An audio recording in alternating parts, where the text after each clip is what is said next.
Hello students, welcome to my channel City Commerce Concept. And so students, today we start a new topic of controlling. It is techniques of managerial control. In my previous video, you have seen meaning, definition, features, and importance, process. I have completed most of the part of the chapter. So today we start a new topic, that is techniques of managerial control. Students, now what are the main techniques of managerial control? So the techniques are of two types. Okay, or the two types of techniques, that is modern technique and the traditional technique. So today we discuss about the traditional techniques. Okay, so students, now what is traditional techniques? So traditional techniques are those which have been used by the companies for a long time. Traditional का मतलब ही क्या हो जाता है, जिसको हम बहुत time से फॉलो करते आ रहे हैं, दैट इज कॉल्ड ट्रेडिशनल. तो वो टेक्निक्स भी क्या हो गई, जो वो कंपनीज जिनको वो प्रोसीजर जिनको वो बहुत पहले से यूज कर रहे हैं, they are known as traditional techniques. These techniques have not become obsolete and are still being used by the companies. Obsolete means कि वो खत्म नहीं हुई है, वो आज भी कंपनीज में वो जो मेथड्स हैं, वो जो टेक्निक्स है, वो आज भी यूज होते हैं. तो वो क्या क्या है? First is personal observation, statistical reports, break-even analysis, and the budgetary control. So these are the four traditional techniques. Those who are still used in the controlling process. Now come to the next. In the detail, we learn about the personal observation, statistical report, break-even analysis, and the budgetary control. And student, yes, this is very important question, because exam में भी ये question जो है आपका जरूर आता है, 4 to 5 marks में जरूर पूछा जाता है, कभी कभी 2 मार्क्स में भी आता है, तो इसलिए इसको पढ़ना बहुत जरूरी है. Okay, so the personal observation. Personal observation का मतलब क्या हो गया कि जब आप किसी को पर्सनली एम्प्लॉय को ऑब्जर्व कर रहे हो, that is called personal observation. So this is the most traditional method of control, यानी कि सबसे पुराना मेथड है, और कॉमन भी बोल सकते हैं, क्योंकि आप अगर आपके घर पे भी कोई आता है तो ऑब्वियसली आप उसको ऑब्जर्व करते हो. ठीक उसी तरीके से कंपनी में भी कोई एम्प्लॉय आता है तो उसको क्या पर्सनली ऑब्जर्व किया जाता है. So this is the most traditional method of control. Personal observation enables the manager to collect first hand information. यानी कि पर्सनल ऑब्जर्वेशन क्या होता है कि मैनेजर के लिए फर्स्ट हैंड इन्फॉर्मेशन का मतलब क्या होगा कि जो आप सबसे पहले रिसीव करते हो या डायरेक्टली उस रिसीव कर रहे हो, वो क्या है कि ऑब्जर्वेशन कर रहे हो जो आपको डायरेक्टली मिल रही है, आपको किसी के थ्रू नहीं मिल रही है. It also creates a psychological pressure on the employees to perform well, as they are aware that they are being observed personally on their job. Excuse me. So yes, अगर आपको पता है कि somebody is watching you, somebody is observing you, आपके ऊपर क्या एक psychological pressure होता है कि हाँ आपको एक अच्छा परफॉर्म करना है, क्योंकि आपको क्या है, कोई नोटिस कर रहा है, कोई गाइड कोई आपको ऑब्जर्व कर रहा है, तो आपका जो परफॉर्मेंस का लेवल है वो क्या है और अच्छा होना चाहिए. तो इसके लिए क्या एक साइकोलॉजिकल प्रेशर होता है, हमारी जो परफॉर्मेंस है वो कैसी हो, वो अच्छी हो. Next, it is a very time consuming exercise and cannot effectively be used in all kinds of job. Yes, time consuming क्यों बोला गया है स्टूडेंट्स? देखिए, टाइम कंज्यूमिंग इसलिए बोला गया है क्योंकि ऑब्वियसली आप एक दिन में किसी को भी ऑब्जर्व करके उसके बारे में जज नहीं कर सकते. It takes time. अगर आप किसी को ऑब्जर्व कर रहे हो तो आप उसके जब फाइनल रिजल्ट पे पहुंचोगे तो ऑब्वियसली आप उसको एक हफ्ते तक या 5 डेज तक उसको ऑब्जर्व करोगे, उसके काम को ऑब्जर्व करोगे. ठीक है, तो इसलिए ये क्या है, एक टाइम कंज्यूमिंग प्रोसेस हो जाता है, which is can not effectively, यानी कि हर इफेक्टिव नहीं होता है कि वो हर तरीके के जॉब्स में ये अप्लाई हो सके. So this is called the personal observation. Next आता है स्टैटिस्टिकल रिपोर्ट. अब देखिए, स्टैटिस्टिकल रिपोर्ट का मतलब क्या होता है कि आपकी कंपनी की जो परफॉर्मेंस है उसका एवरेज निकालना, यही होता है स्टैटिस्टिक्स. आपने पढ़ा भी होगा कि एवरेज निकालना, परसेंटेज, रेशियो, कोरिलेशन, रिग्रेशन. ठीक है, ये सारी चीजें क्या होती है, हमारी स्टैटिस्टिकल रिपोर्ट होती है. It gives useful information to the managers regarding performance of the organization in various department लिख सकते. सॉरी, वहाँ थोड़ा मिसिंग हो गया है. ठीक है, इन वेरियस डिपार्टमेंट. तो स्टूडेंट्स देखिए क्या होता है कि आपकी जो परफॉर्मेंस है वो क्या है कि परफॉर्मेंस, जैसे आज इस बार आपने कंपनी को अच्छा प्रॉफिट दिया तो आपका परसेंटेज अच्छा होगा.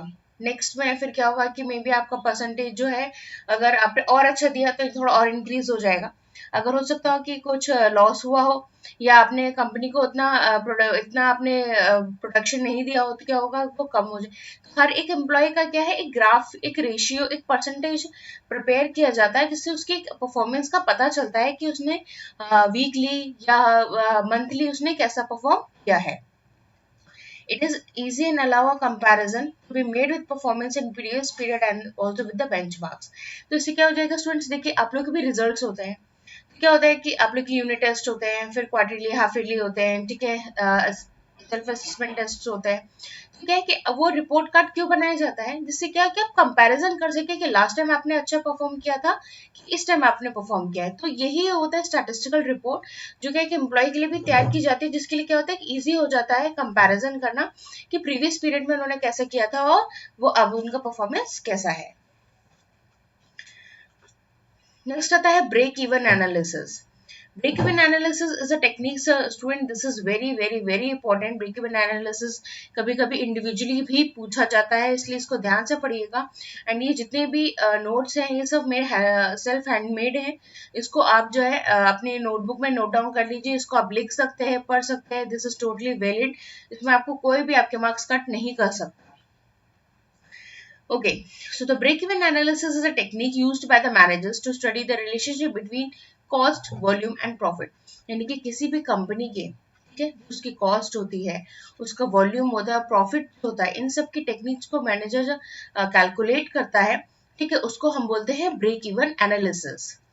It determines the probable profit and loss at different levels of activity. ठीक है, ये कैसे डिटरमाइन किया जाता है, जो भी हमारे प्रॉफिट एंड लॉसेस होते हैं हर एक डिफरेंट लेवल ऑफ एक्टिविटी में, उसके अकॉर्डिंग क्या है उसको एनालाइज किया जाता है हमारी कंपनी के, जो प्रॉफिट हुआ है, लॉस हुआ है, हमारे कितने एम्प्लॉयज थे, कितने वॉल्यूम थे जो कि उनकी वजह से इतना लॉस हो गया है या प्रॉफिट, ये सारी चीजों का जो है मैनेजर उनको एनालाइज करता है। The sales volume at which there is no profit and no loss is known as break even point. तो स्टूडेंट्स ब्रेक इवन पॉइंट क्या होता है, यानी कि ऐसा पॉइंट जहाँ पे क्या है ना आपको प्रॉफिट हो रहा है एंड ना ही आपको लॉस हो रहा है। The sales volume at which there is no profit and no loss is known as the break even point. Now come to the last process.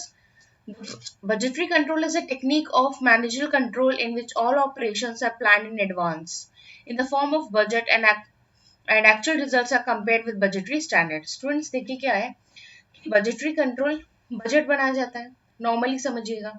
Budget बनाते हैं तो आपने देखा होगा टीवी पे भी आप बजट देखते होंगे, बजट एक बार बनता है, ठीक है, मैं जो है बजट आपको शो होता है, तो वो बजट क्या है कि वो पहले से ही उसको प्रिपेयर करते हैं, ठीक है, लेकिन वो प्रिपेयर कब करते, किस चीज के लिए करते हैं, फॉर द एडवांस, यानी कि वो पूरे एक साल के लिए चलता है, ठीक है। तो ये बजटरी कंट्रोल की टेक्निक भी क्या करती है कि वो अपने हमारी कंपनी में कैसे काम होगा, सारे ऑपरेशंस को वो क्या करती है पहले से ही वो बना के रखती है एडवांस में, कि हमारे कितने सेल्स होनी चाहिए, उसमें कितना प्रॉफिट आना चाहिए, एक एक्चुअल फॉर्म ऑफ बजट बनाती है, जिससे क्या है कि वो कंपेयर कर सके, ठीक है, अपने बजटरी स्टैंडर्ड्स को, कि हमने इतना पैसा लास्ट ईयर लगाया था तो हमें इतना प्रॉफिट हुआ, इस साल अगर हम ऐसा करेंगे तो ठीक है, ये पूरा जो प्रोसेस है इसको वो पहले से ही वो प्रिपेयर करती है।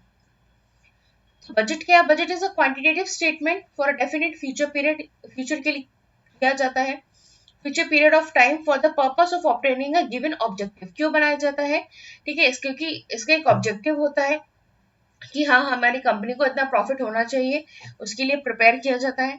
It will contain figures of forecast both in the terms of time and quantities, ठीक है। तो it will contain figures of forecast के मीन्स कि आप जिसे पहले से एक अंदाजा लगा सके कि आपकी कंपनी को या आपकी फर्म को कितना प्रॉफिट या लॉस होने वाला है, या कितने आपके एम्प्लॉयज की आपको जरूरत है, आप एक फिगर जो है आप उसको मेंटेन कर सके, और आप जो है पहले से एडवांस में इतना आप अपने पास एम्प्लॉयज हो या आपके पास प्रोडक्शन हो इतना रखें कि वो एक साल तक के लिए, जब तक के लिए आपने ये बजटरी कंट्रोल का वो चार्ट बनाया है या आपने प्लान बनाया है, वो तब तक वो सक्सेसफुली हो सके।